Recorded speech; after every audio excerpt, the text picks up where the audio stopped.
নমস্কাৰ প্ৰিয় দৰ্শক, প্ৰজ্ঞানী নিউজ চেনেলত আপোনালোকক সকলোকে স্বাগতম জনাইছোঁ। আজি আমি লৈ আহিছোঁ বৃশ্চিক ৰাশিৰ সাপ্তাহিক ৰাশিফল, যিটো 3 নৱেম্বৰৰ পৰা 9 নৱেম্বৰলৈকে। প্ৰিয় দৰ্শক, এই সপ্তাহত বৃশ্চিক ৰাশিত গ্ৰহৰ উল্লেখযোগ্য পৰিৱৰ্তন আৰু পৰিঘটনাৰ সন্মুখীন হ'ব। আপোনাৰ চন্দ্ৰ ৰাশিৰ 10ম স্থানত কেতুৰ স্থান আৰু 5ম স্থানত শনিৰ উপস্থিতিয়ে আপোনাৰ জীৱনত বহু ক্ষেত্ৰত প্ৰভাৱ পেলাব। এই সপ্তাহটো হ'ব মানসিক, পেছাদাৰী, পাৰিবাৰিক আৰু আৰ্থিক প্ৰত্যাহ্বানৰ সময়, য'ত আপুনি পৰৱৰ্তী পৰিস্থিতিৰ সৈতে খাপ খাব লাগিব। এতিয়া এই সপ্তাহত গ্ৰহৰ গতিবিধি আৰু তাৰ ফলত আপোনাৰ জীৱনৰ পৰিৱৰ্তনসমূহ অন্বেষণ কৰোঁ আহকচোন। গতিকে পলম নকৰি আহক আমি ভিডিঅ'ৰ মাজলৈ সোমাই যাম। প্ৰিয় দৰ্শক, গ্ৰহৰ অৱস্থান আৰু ইয়াৰ প্ৰভাৱ যদি চোৱা হয়, প্ৰথমতে আমি জানো গ্ৰহৰ অৱস্থানৰ সন্দৰ্ভত কেতু আপোনাৰ চন্দ্ৰ ৰাশিৰ 10ম স্থানত উপস্থিত থাকিব। 10ম ঘৰত কাম আৰু কেৰিয়াৰৰ ঘৰ বুলি গণ্য কৰা হয়। কেতুক এই ঘৰত ৰখাৰ সময়ত কোনোবাই বিভ্ৰান্তি, মানসিক দ্বিধাবোধ, কৰ্মক্ষেত্ৰত কেতিয়াবা অস্থিৰতা অনুভৱ কৰিব পাৰে। এই সপ্তাহত আপুনি নিজকে অকেন্দ্ৰিক অনুভৱ কৰিব পাৰে আৰু আশা কৰা ধৰণে আগবাঢ়িব নোৱাৰা প্ৰকল্প এটা কাম কৰি আছে।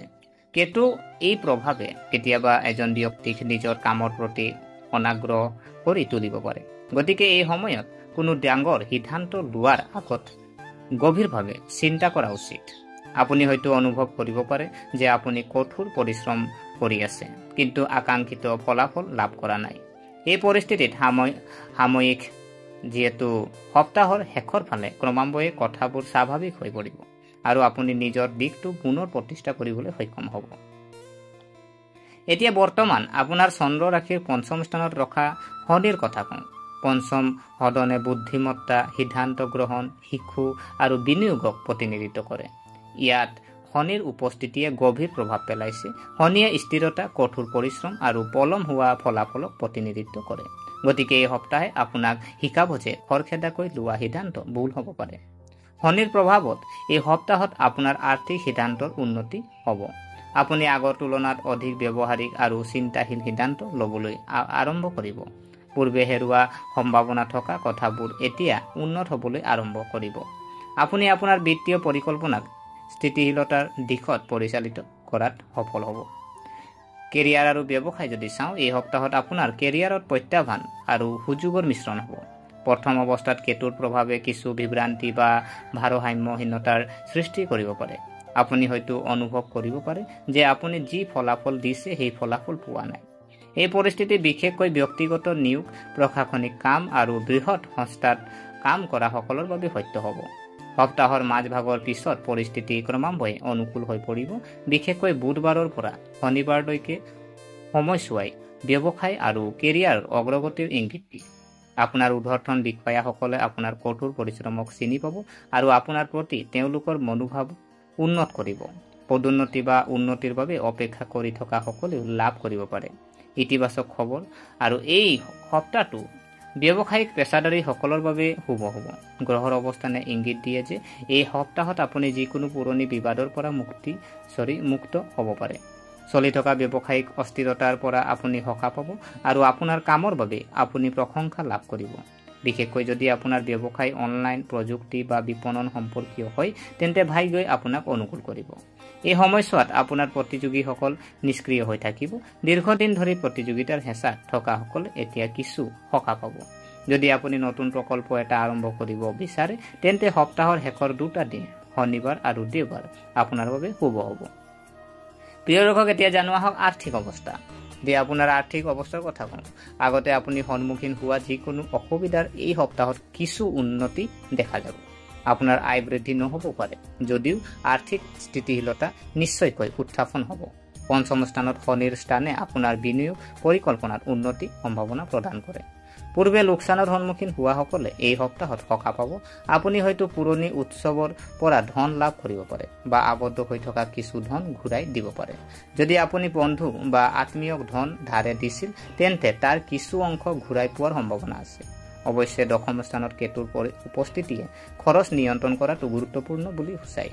কিছুমান অভাৱনীয় খৰচ হঠাতে হ'ব পাৰে, যেনে ঘৰ মেৰামতি, বাহনৰ খৰচ বা পৰিয়ালৰ কোনো সদস্যৰ স্বাস্থ্যৰ খৰচ। গতিকে এই সপ্তাহত কোনো ধৰণৰ অপ্ৰয়োজনীয় ক্ৰয়ৰ পৰা বিৰত থাকক।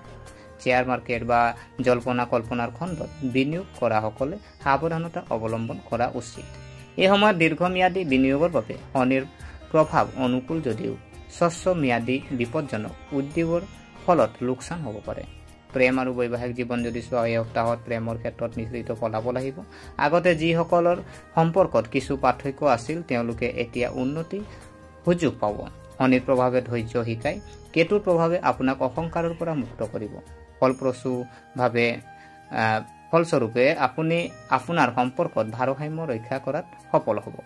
যদি আপুনি অবিবাহিত তেন্তে এইবাৰ হয়তো আপোনাক এনে এজন ব্যক্তিৰ লগত চিনাকি কৰাই দিব যাৰ লগত আপোনাৰ মানসিক সামঞ্জস্য ভাল হ'ব।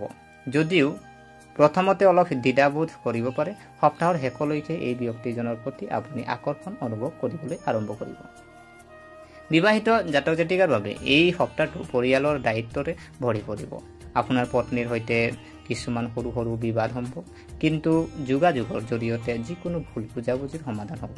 শুকুৰবাৰৰ পিছৰ সময়ছোৱাই বিবাহিত জীৱনলৈ মধুৰতা কঢ়িয়াই আনিব। পাৰিবাৰিক জীৱন আৰু সামাজিক মৰ্যাদা যদি চাওঁ, এই সপ্তাহত পাৰিবাৰিক জীৱনত মিশ্ৰিত ফলাফল দেখা যাব।